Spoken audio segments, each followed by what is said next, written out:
Hey, I'm Dr. Padgett from Clements Ferry Vet, and today we're going to talk a little bit about dog behavior. My assistant Kristen's going to be helping us out, asking a few questions, and hopefully we can learn a little bit more about dog behavior. Dr. Padgett, if my dog is having behavior problems, are they capable of change? So the short answer is yes. Any behavior can be changed. My question is always, depending on the severity of the symptoms or whatever is going on, we may or may not be able to change as much as people want them to. And the big question is, are we willing to put in enough time and effort and patience to see that behavior change take effect? When would you suggest you start obedience training with your dog?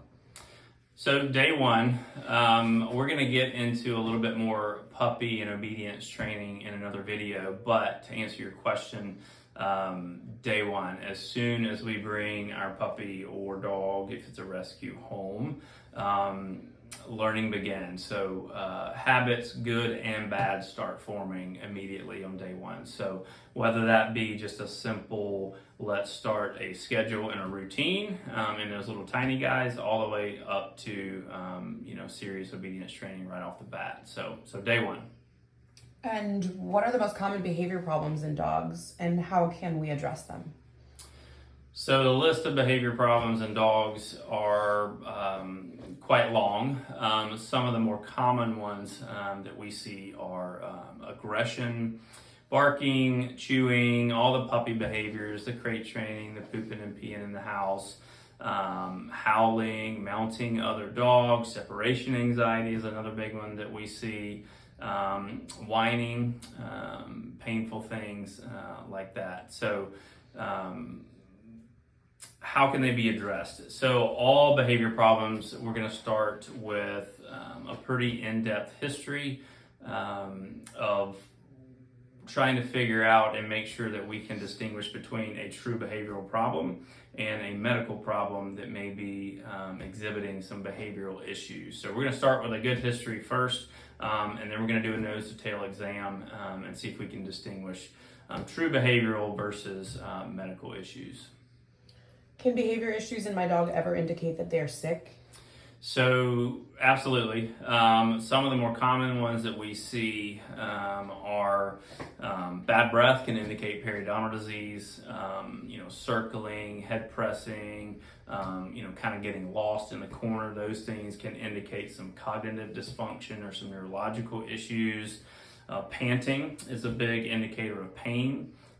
Inability to get comfortable can also indicate pain. Urinating inappropriately can be a sign of a urinary tract infection.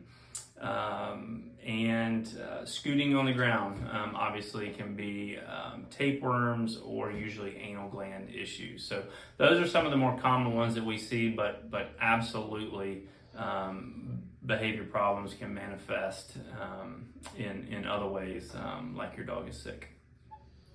And how can a veterinarian help address my dog's behavioral problems?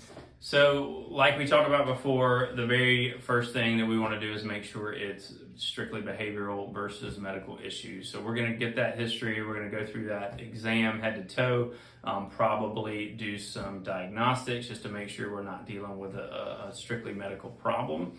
And then we also work in conjunction with certified behaviorists and trainers to get the right combination of things to help whatever problem you're dealing with. And any more? No, thank you very much, Dr. Padgett. Good information.